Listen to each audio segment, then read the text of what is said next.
Oh, diyan tayo magaling! Ayan na! Ayan na!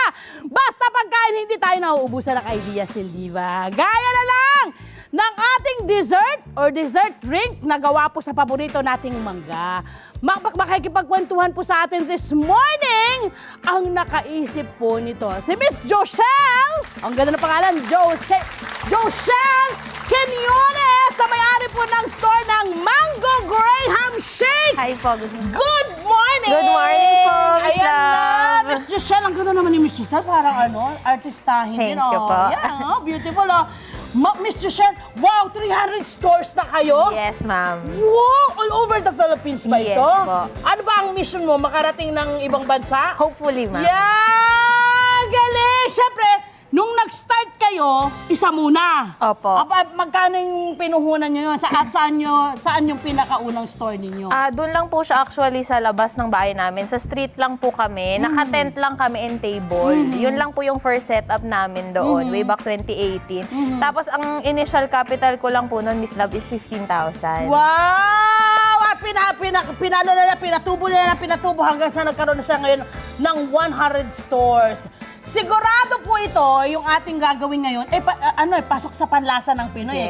Yes. Kaya yun din ang naisip ninyo, ano? At dumami na nga po yung branches nila sa loob po ng 5 taon. Aba, sino ba naman po kasi ang hindi masasarapan sa mangga? Tama. Lalo yung manggang Pinoy, no? Opo. Ako, for me, yun talagang pinakamasarap na mangga sa buong mundo, no?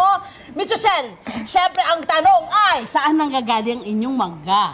Actually, ang mga mangga kasi po natin dito sa Pilipinas is, depende po yan sa season eh. Oo. Pag mga summertime po, ang mga mangga natin is nanggagaling. Yun yung tinatawag nila, yung mga nakakaing po. Okay. Lahat po yun is Tagalog. Okay. So, kaya po siya tinawag na Tagalog, nanggagaling po siya ng Pangasinan, Okay. Zambales, Bulacan, yun. Yun po yung mga harvest time ng mga lugar na yun. So, etong season po, yung parang pa-rainy season, ang mga mangga naman po natin ngayon is nanggagaling na sa Davao. Ayun! So, kailangan talaga pala meron kang mga supplier sa iba't ibang lugar para hindi ka maubusan ng mangga. Yun ang kagandahan naman natin. Para hindi ka, sa loob ng 1 taon, hindi ka mawawala ng mangga natin. Dahil sandabakbak yung ating mangga. Okay, gaano karaming mangga ang nakukonsumo ng store nyo sa isang araw? Siguro po mga nasa 3 or 5 box po per store Ilang sa isang kilo yun? araw. Isang box po is 17. Uy, ang dami Compute pala. na lang po natin. Wow! At ang maganda po doon, natutulungan po nila yung mga local farmers. Yes, exactly po. Galing! At dahil po sa pag-open na lang iba't ibang store, nakakapag-open po sila ng trabaho sa ating mga kababayan. Opo. Pero, yun nga, lagi namang in-season yung mangga, Miss Joshelle. Kaya hindi problema sa inyo. Opo, Ayan, tama po. okay. Eto, paano nyo naman nababantayan? Kasi 100 na to eh.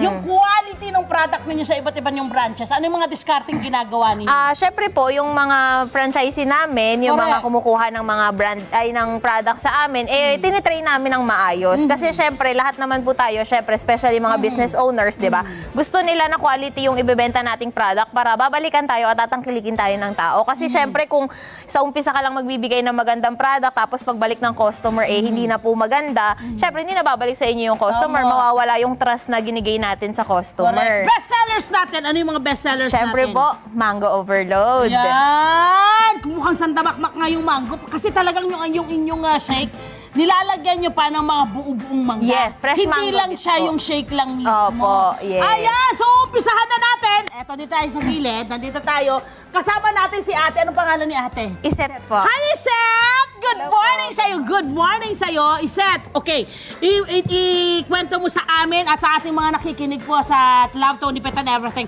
Ano yung mga ingredients na inihahalo po natin? Sige, ikaw na, meron ka bang mic?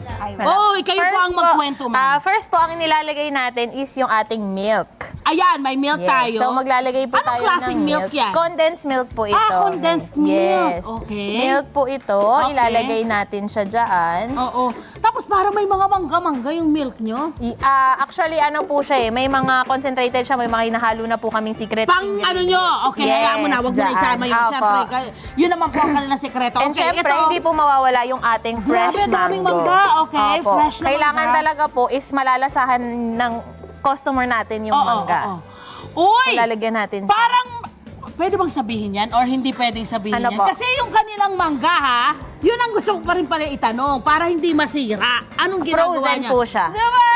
Yun ang ginagawa nila, oh. Tingnan Pero nyo. may tips kami, ay meron po kaming ginagawa dyan para po hindi mawala yung original Sarap. taste and yung lasa ng mangga. Kasi may mga frozen po, Miss Love, na parang nawawala na tumatabang, ganon. Oh. So sa amin po, hindi. Kasi na, ano, yung may tinatawag silang na parang naluluto sa Opo, yelo. yes. So talagang nadadry po yung ating So ingredient. sa amin po, pag na-defrost siya or na-tow siya, Oo. talagang yung lasa niya, kung ano po yung mangga na prutas, Oo, yun na yun. Yun pa din yung lasa niya. Ang kagandahan, hindi mawawala. flavoring. Eto, anong susunod natin dyan? Lalagay po tayo ng yellow. Yan, crushed ice na. Ayan. Then May- ibe-blend na po natin siya. Oo, pero crush na, i-blend pa rin, ha? Opo. Taray, bakit? Bakit ganun yung style Kasi niyo? po, yung shake po kasi namin, or yung smoothie namin, kaya tinatawag siyang smoothie, kailangan po smooth siya sa lalamunan.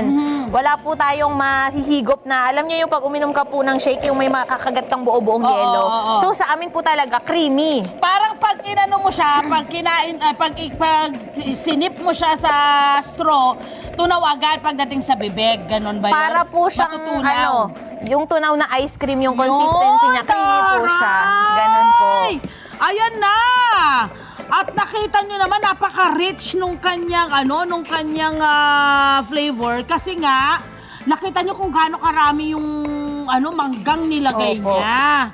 At etong mga yelo nyo, nire-ready nyo na yan sa store nyo? Opo, Or yes po. meron kayong ng In-order po namin siya ng naka-crush na. Opo. So yung mga nagdi-deliver po ng yelo, Oo. ayun, nabibigyan din namin sila ng Trabaho. extra income and trabaho. Kasi, syempre nga po, umorder kami sa kanila. Kasi Correct. yung mga bagay po na pwede naman namin i-order na lang to support other businesses, di ba? Ginagawa na lang po namin. Galing! Ang husay! Okay, so gaano katagal yung pag-blend dito para ang purpose nyo lang dito is maghalo-halo lang yung flavor, Opo. dito sa pagbe-blender Opo. nyo? Kaso pag tinanong nyo po kung ilang minutes or seconds Oo. yung pag-blend namin, actually wala po hanggat hindi natin nakukuha yung consistency na meron gusto din. natin. Yes, meron po kami tina-target consistency. Yun Oo. nga po yung sinasabi ko sa inyo na Oo. kailangan well-blend siya Oo. before namin siya i-serve kay customer. At ang kanilang blender heavy duty ang kinukuha na Opo, ninyo para yes po. magtagal na. Halimbawa sa mga nagbe-business, yun po talaga yung mas maganda. Kunin nyo na yung heavy duty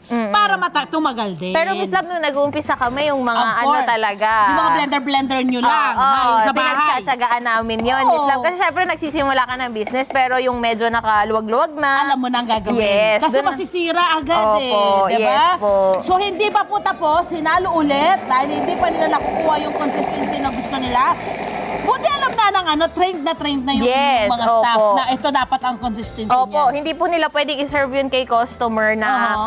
na hindi ganun yung standard na consistency na So siniserve ito na, namin. wait i-assemble lang. Sandali ate Itutulungan kita dyan para makita nila kung paano yung pag-assemble mo. Halika, dito tayo, pakita natin. Ayan, para makita po nila. Dyan po kayo sa gilid. Ayan.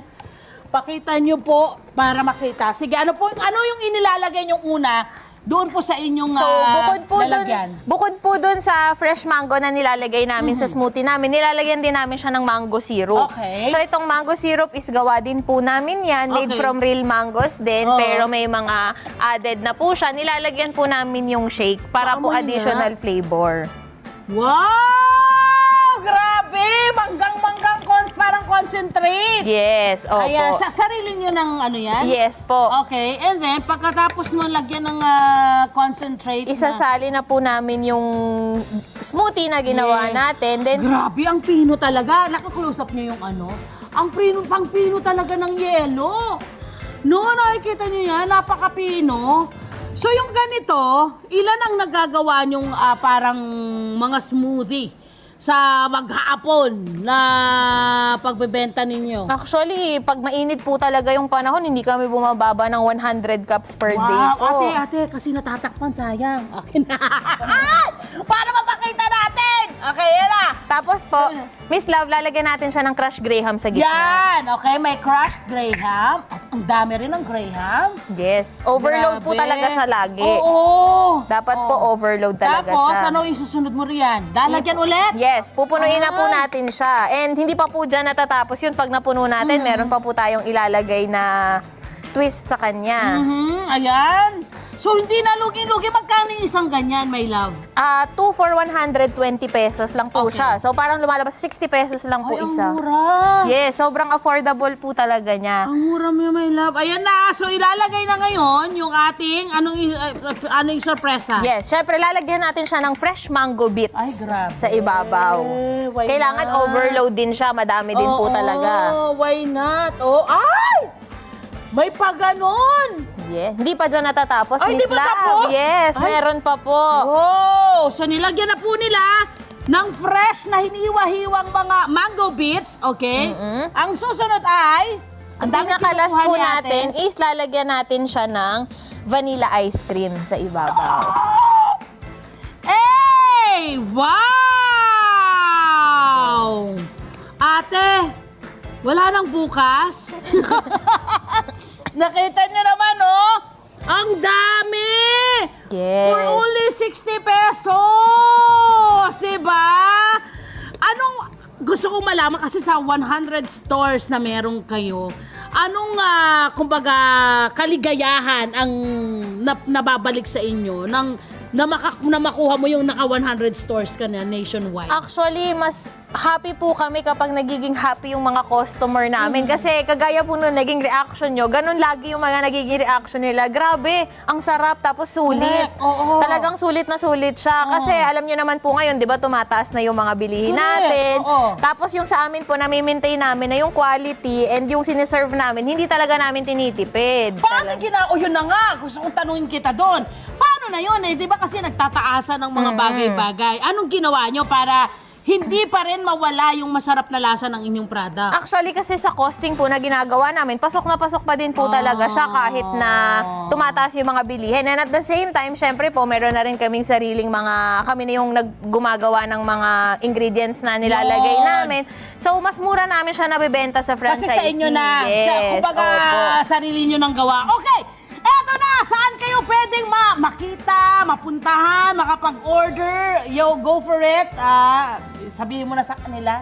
Okay, so si Max Mango po actually everywhere naman po in the Philippines makikita nila. Available po kami sa mga online courier po, like yung mga pa-deliver sa bahay. Anytime pwede po sila mag-deliver. Located din po kami anywhere dito sa Pilipinas, in Manila, Quezon City.